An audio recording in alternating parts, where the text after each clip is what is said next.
Ya, hari ini kita mendampingi Mbak Viola ya. Jadi menindaklanjuti BAP yang kemarin. Jadi ada BAP tambahan dalam konteks penyidikan dan berkaitan dengan penyitaan barang bukti ya. Karena laporan yang dibuat di sini oleh Mbak Inara Rusli terkait masalah illegal access itu sudah naik ke penyidikan. Dan mungkin sesegera mungkin ya, insya Allah nanti para pelaku yang diduga ini, terlapor ini segera akan dipanggil gitu. Kira ada barang bukti tambahan Bang yang diserahkan dulu? Barang bukti tambahan ya pasti kita sudah serahkan beberapa barang bukti tambahan, terutama handphonenya ya, handphone, barang-barang bukti, screenshot, komunikasi lewat WA, semua tadi kita sudah serahkan ke penyidik gitu. Selain handphone dan barang-barang tadi, ada lagi ya? Jadi barang bukti. Untuk sementara udah cukup. Ya, barang bukti yang diminta oleh penyidik untuk naik menetapkan ke depannya seseorang yang patut diduga ini para pelaku ini cukup memenuhi unsurnya. Tadi Viola sendiri diperiksa berapa kali? Itu diperiksa jumlahnya mungkin hampir 25 pertanyaan ya, 25 pertanyaan dengan tambahan beberapa pertanyaan sampai mungkin total pertanyaan itu sekitar ada 32 pertanyaan. Sebelumnya emang seperti yang tadi dibilang, karena memang ada beberapa tambahan pertanyaan lagi, karena saksi ini adalah orang yang mengetahui siapa yang melakukan illegal access terkait dokumen atau informasi elektronik itu. Jadi dengan adanya saksi ini tuh supaya terang siapa para pihak yang terlibat dalam upaya illegal access ini. Jadi saksi ini ditanya terkait dalang dibalik kejadian ini, orang-orang yang melakukan tindakan ini yang menyebabkan dirugikannya pihak yang lain karena upaya dia yang melakukan illegal access tersebut. Mungkin itu Bang. Oke, mungkin Bang kemarin kan kalau nggak salah tuh ayahnya Insano juga diperiksa Bang. ya betul. Itu mungkin ada keterkaitan sama illegal. Betul, jadi gini, kenapa ayahnya Bang Insanul dipanggil? Karena dia mendapat kiriman video yang patut diduga dijadikan alat bukti oleh Mbak Mawa di Polda Metro. Maka kita sudah menjelaskan, papanya Insanul juga sudah menjelaskan bahwa bukti itu dapat kiriman dari inisial N, yang notabene inisial N itu adalah abang kandungnya Mawa yang berstatus sebagai pegawai Polri. Makanya kita katakan bahwa ada indikasi semua ini diatur oleh oknum polisi yang berinisial N, yang dia adalah bagian daripada keluarga Mawa. Dialah yang mentransmisikan, yang mengupload video itu dikirim ke banyak orang, termasuk salah satunya adalah bapaknya Insanul gitu.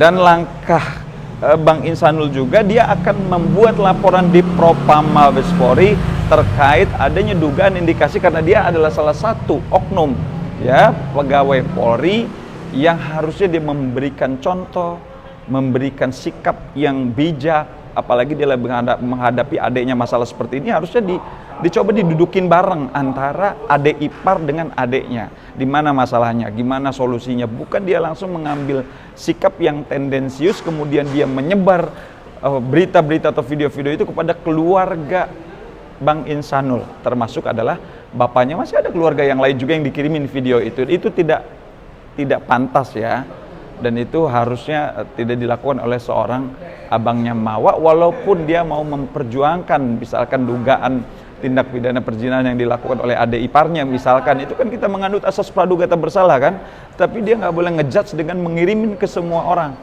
orang-orang yang tadi termasuk adalah bapaknya Insanul sendiri. Artinya itu langsung menjudge bahwa Insan ini adalah bla bla bla bla bla, padahal kita jelas kita menganut asas hukum presumption of innocence, asas praduga tak bersalah gitu. Harusnya didudukin dulu bareng, ditanya gitu loh.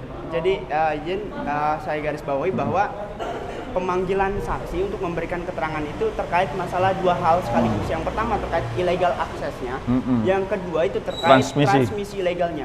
Jadi ada dua poin utama. Saksi ini dipanggil dan diminta keterangan untuk siapakah orang-orang yang melakukan illegal akses, dan juga terkait masalah transmisi ilegal penyebarannya. Ya, penyebarannya atas dokumen elektronik atau informasi elektronik tersebut. Bang, kapan mau dilapor ke Propam, Bang? Mungkin minggu ini ya. Minggu ini kita lagi diskusi dulu supaya betul-betul matang, karena kan kita butuh identitas dan lain-lainnya yang berkaitan dengan inisial N tadi gitu. Tapi maksudnya itu kan anggota Polri, maksudnya kan yang berhak megang kan kepolisian. Betul. Iya, betul. Maksudnya bisa lolos gitu karena dia Polri. Iya, justru kita karena dia berstatus sebagai pegawai Polri, maka kita juga mengambil sikap, mengambil langkah hukum, kita membuat pengaduan nanti ya di Yanduan Propam Mabes Polri gitu loh. Karena apa? Dia kan seorang oknum dari Polri gitu loh.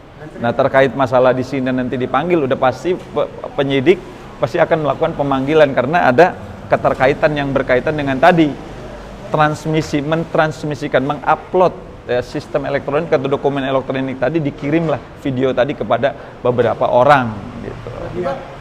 Berarti Bang, bahwa ini kemungkinan bisa diselidiki juga atau gimana? Oh iya dong, karena memang dia juga dapatnya dari siapa?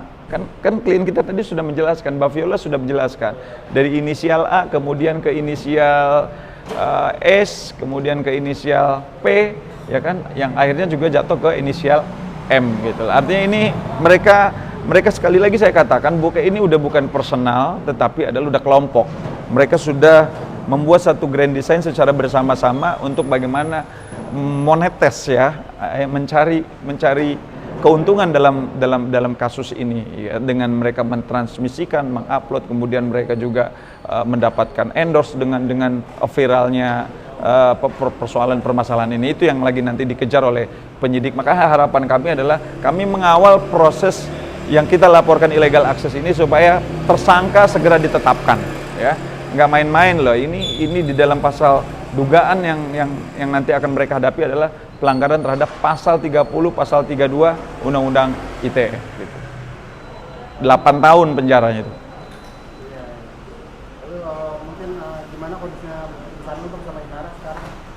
Kondisi Inara sama misalnya hubungannya baik-baik aja? Alhamdulillah mereka baik-baik aja, sehat. Paling tidak mereka juga terus memantau perkembangan proses yang dilaporkan di Mabes Polri supaya segera naik siapa tersangkanya dan siapa pelaku-pelakunya gitu.